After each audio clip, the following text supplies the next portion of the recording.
Okay, now we will discuss different types of ELISA. There are usually four types of ELISA: direct ELISA, indirect ELISA, sandwich ELISA and comparative ELISA. और इन चारों techniques में बहुत थोड़ा थोड़ा सा difference है, and so it's very imperative to understand the difference. What's the exact difference between all these four different types of ELISA? So first of all, we will discuss direct ELISA. As the name suggests, this is the direct antigen antibody reaction. So अच्छा, अब ELISA में जैसे हमने कहा कि antibody या antigen is conjugated with some enzyme, ठीक है, और वो कौन सा एंजाइम होता है? There are usually two enzyme are used. One is called HRP और हॉर्स रेडिश पर ऑक्सीडेज, या फिर दूसरा होता है एल्केलाइन फॉस्फेटेज.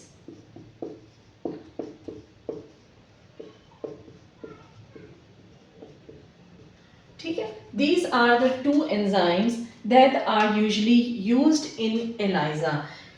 So ये मैंने एक पिक्चर ऑलरेडी ड्रॉ की हुई है. This is a typical antibody, ठीक है, और it is attached with horseradish peroxidase. ठीक है, तो क्योंकि this is horseradish peroxidase जो है वो basically antigen antibody reaction, otherwise colourless reaction होता है. ठीक है, तो इस हॉर्स रेडिश पर ऑक्सीडेज की क्वालिटी ये होती है कि इस एंजाइम का जब इस रिएक्शन में सबस्ट्रेट ऐड किया जाता है तो इट प्रोड्यूसेस सम कलर. ठीक है, और कलर इंटेंसिटी की बेसिस पे हम एलाइजा को कैटेगराइज कर सकते हैं कि ये स्ट्रॉन्ग एंटीजन एंटीबॉडी रिएक्शन है या वीक रिएक्शन है. ठीक है, सो सबसे पहले we will discuss direct ELISA. Direct ELISA में अच्छा, दूसरी बात, एलाइजा में we usually use 96 well plate. ठीक है, 96 वेल प्लेट जो है उसमें इस तरह छोटे छोटे वेल्स बने होते हैं. ठीक है, एक साइड पे 8 वेल्स होते हैं एंड दूसरी साइड पे देयर आर 12 वेल्स. 12. ठीक है, सो ये 12 वेल्स इस साइड पे 1 to 12 and 8 wells on this side from A to H. ठीक है, तो अब हमने अगर सपोज ये फर्स्ट 8 वेल्स में हमने स्टैंडर्ड ऐड किया तो इनको कैसे रीड करेंगे हम? A1, ठीक है, then 1A, 1B, 1C, 1D, 1E, 1F, 1G and 1H. Then this is 2 number well series. So इसको रीड इस तरह करेंगे, this is 2A, this is 2B, this is 2C, then 2D, 2E, 2F, 2G, 2H. So this is the way how we read the ELISA plate. Okay, तो अब ये जो well है ना, हमने ये इधर ड्रॉ किया हुआ है. ठीक है, अब इस वेल में सबसे पहले in case of direct ELISA you will add patient serum. अब पेशेंट सीरम हम ये एज्यूम कर रहे हैं कि इट हैज़ द एंटीजेंस. ठीक है, दोनों सिचुएशंस देख लेते हैं कि अगर एंटीजन है और एक और केस जिसमें एंटीजन नहीं है. हमने दोनों में पेशेंट सैंपल ऐड किया. ठीक है, ब्लड से हमने सीरम लिया और वो सीरम हमने इन वेल्स में ऐड कर दिया.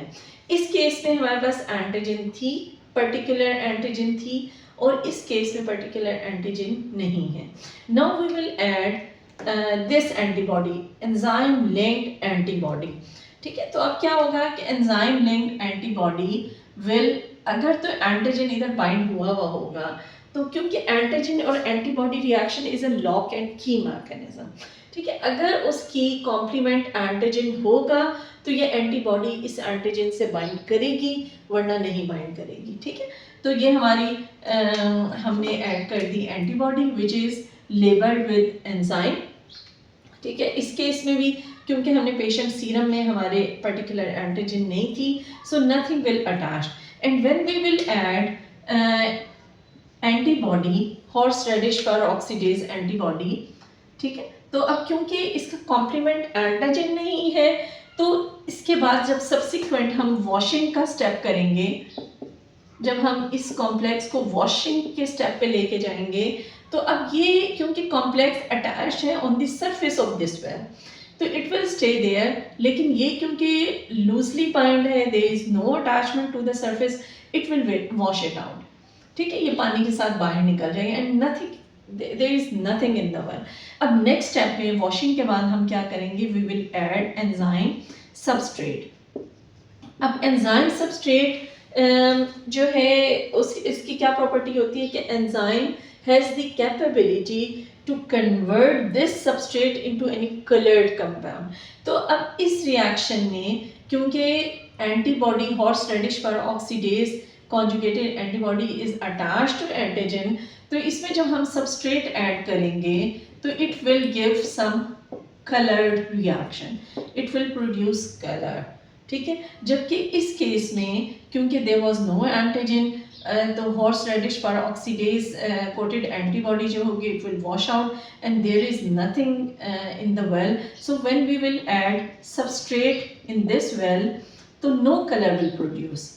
ठीक है, so this is all about direct ELISA। Let me give you a recap of this test कि this is the typical 96 well ELISA plate. We are considering just this first well. ठीक है, in this well we will add first patient serum. Patient serum आपको पता है कि blood को centrifuge करें, तो जो उसका लिक्विड पोर्शन है that is blood serum. You will add blood serum in the well and then you will add enzyme labelled antibody in add.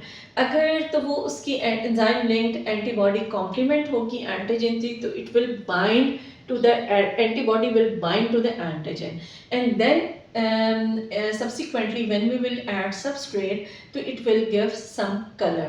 ठीक है, और कलर को हम रीड करेंगे through spectrophotometer। So that was all about direct ELISA।